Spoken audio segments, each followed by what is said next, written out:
शिकणार आहोत employability skills. Employability skill म्हणजे काय? रोजगार कौशल्य. त्याच्यानंतर एम्प्लॉयबिलिटी स्किल हा शब्द दोन शब्दापासून तयार झालेला आहे.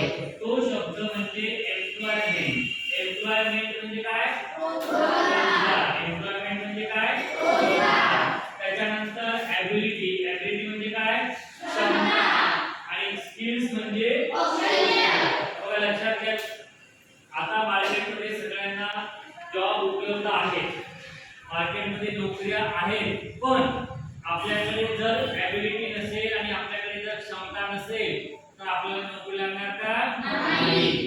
त्याच्यासाठी आपल्याला काय करावं लागेल? मेहनत करावी लागेल. आणि आपल्याला एम्प्लॉयमेंट जर गरजेचं आहे, एम्प्लॉयमेंट पाहिजे असेल तर आपल्याला त्या दोन गोष्टी येणं खूप गरजेचं आहे, तो आपल्यामध्ये असणं गरजेचं आहे. आणि विद्यार्थ्यांमध्ये खाली ह्या ज्या स्किल लिहिलेल्या त्या असणं गरजेचं आहे.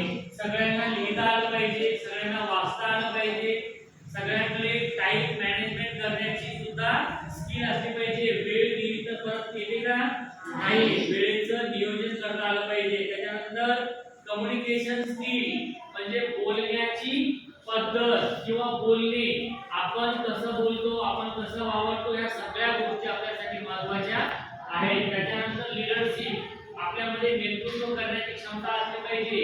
जर आपण 4-5 लोकांचा ग्रुप बनवला, त्या ग्रुपमध्ये कशी ऍक्टिव्हिटी करायची, त्या ग्रुपला कसं सांभाळायचं, हे सगळं असणं आपल्याला महत्त्वाचं आहे किंवा गरजेचं आहे. टीम वर्क, त्या टीम मध्ये आपण कशा प्रकारे वर्क करतो हे सुद्धा आपल्याला खूप महत्त्वाचं आहे.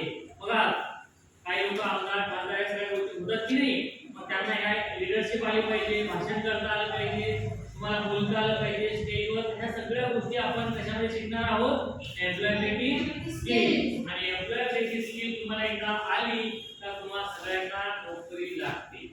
पण तुमच्याकडे एम्प्लॉयबिलिटी स्किल नसेल तर काही उपयोग नाही. तुम्हाला खूप साऱ्या गोष्टी येतात पण बोलता येत नाही, लिहिता येत नाही, प्रॅक्टिकली हुशार आहे पण सांगता येत नाही, काय उपयोग आहे का? नाही. ठीक आहे. नंतर